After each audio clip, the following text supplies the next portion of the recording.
यह कहानी है आरंभी की, जिसके नाम का अर्थ ही है नई शुरुआत। आरंभी ने न केवल अपने जीवन की शुरुआत बदली, बल्कि अपने पूरे परिवार की किस्मत को एक नई दिशा दी। संघर्ष की नींव। आरंभी का बचपन। शहर के शोर शराबे से दूर एक छोटे से गांव की तंग गलियों में आरंभी का घर था। घर क्या था, मिट्टी की दीवारें और ऊपर फूस की छत, जो हर मानसून में परिवार की परीक्षा लेती थी। उसके पिता रामदीन दिहाड़ी मजदूर थे।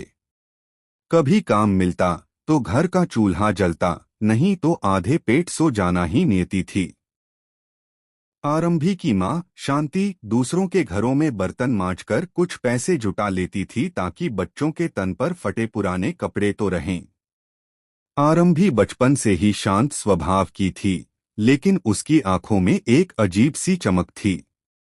वह अक्सर गांव के सरकारी स्कूल के बाहर खड़ी होकर बच्चों को पढ़ते देखती। शिक्षा का पहला कदम। एक दिन रामदीन ने आरंभी से कहा, बेटी, अब तू बड़ी हो गई है। माँ के साथ काम पर जाया कर, 2 पैसे और आएंगे। आरंभी की आंखों में आंसू आ गए। उसने पहली बार साहस जुटाकर कहा, बापू, मुझे काम नहीं, पढ़ाई करनी है। मैं पढ़ लिख कर आपकी गरीबी मिटा दूंगी। रामदीन हंसे, पढ़ाई अमीरों के चोंचले हैं। हम गरीबों की किस्मत में सिर्फ पसीना बहाना लिखा है। लेकिन माँ ने आरंभी का साथ दिया। शांति ने अपनी एक पुरानी चांदी की अंगूठी बेचकर आरंभी का दाखिला गांव के स्कूल में करवा दिया। यहीं से आरंभी के संघर्ष की असली कहानी शुरू हुई। मुश्किल राहें और जलता चिराग। आरंभी के पास न तो नई किताबें थीं, न ही स्कूल बैग। वह पुराने अखबारों के पन्नों पर कोयले से लिखकर अक्षर अभ्यास करती थी। स्कूल के मास्टर जी उसकी लगन देखकर दंग रह जाते थे। जब आरंभी 8वीं कक्षा में पहुंची, तो गांव में सूखे के कारण काम मिलना बंद हो गया। घर में फांके होने लगे। रामदीन बीमार पड़ गए और सारा बोझ आरंभी और उसकी मां पर आ गया। आरंभी सुबह 4 बजे उठकर खेतों में मजदूरी करती, फिर स्कूल जाती और रात को ढिबरी मिट्टी के तेल का दिया की रोशनी में पढ़ाई करती।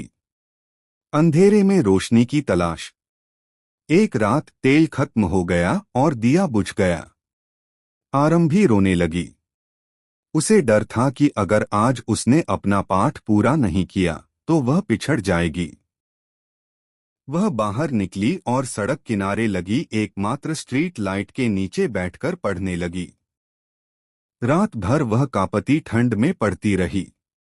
उसकी मेहनत रंग लाई जब उसने 10वीं की परीक्षा में पूरे जिले में प्रथम स्थान प्राप्त किया। अखबारों में उसकी फोटो छपी, मजदूर की बेटी ने किया जिले का नाम रोशन। शहर का सफर और नई चुनौतियां। स्कॉलरशिप की मदद से आरंभी को शहर के एक बड़े कॉलेज में दाखिला मिल गया। लेकिन शहर की चकाचौंध उसके लिए आसान नहीं थी।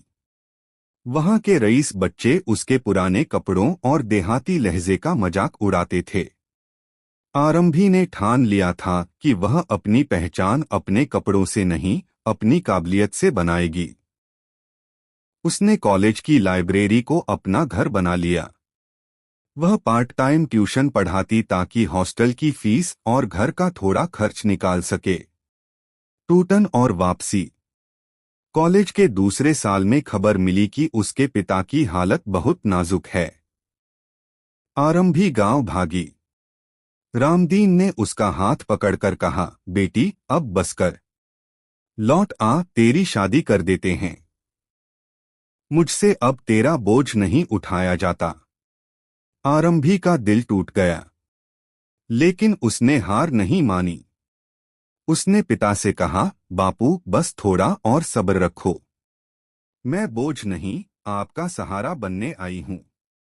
सफलता का शिखर। प्रशासनिक सेवा आईएएस। आरंभी ने सिविल सेवा परीक्षा यूपीएससी की तैयारी शुरू की। यह दुनिया की सबसे कठिन परीक्षाओं में से एक थी। बिना किसी कोचिंग के सिर्फ पुरानी किताबों और इंटरनेट के माध्यम से वह 18 से 18 घंटे पढ़ती रही। पहला प्रयास वह असफल रही। गांव वालों ने ताने दिए, कहा था न, ये हमारे बस की बात नहीं। दूसरा प्रयास इंटरव्यू तक पहुंची, लेकिन 2 नंबर से रह गई। घर की हालत और खराब हो गई। लेकिन आरंभी के शब्द थे, SD+P, success discipline plus patience. तीसरा प्रयास। वह दिन आया जब UPSC का रिजल्ट निकला।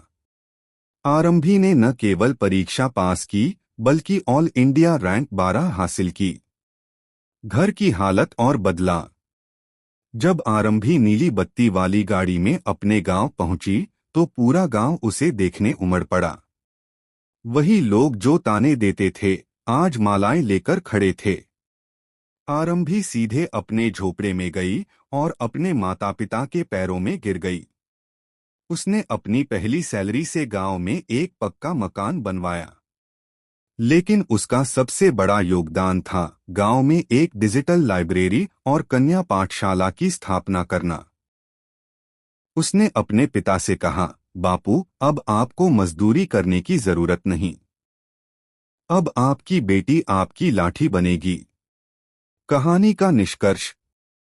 आरंभी की कहानी हमें सिखाती है कि गरीबी केवल एक स्थिति है, कोई श्राप नहीं। अगर इरादे फौलादी हों, तो मिट्टी की दीवारों के बीच से भी आसमान छुआ जा सकता है।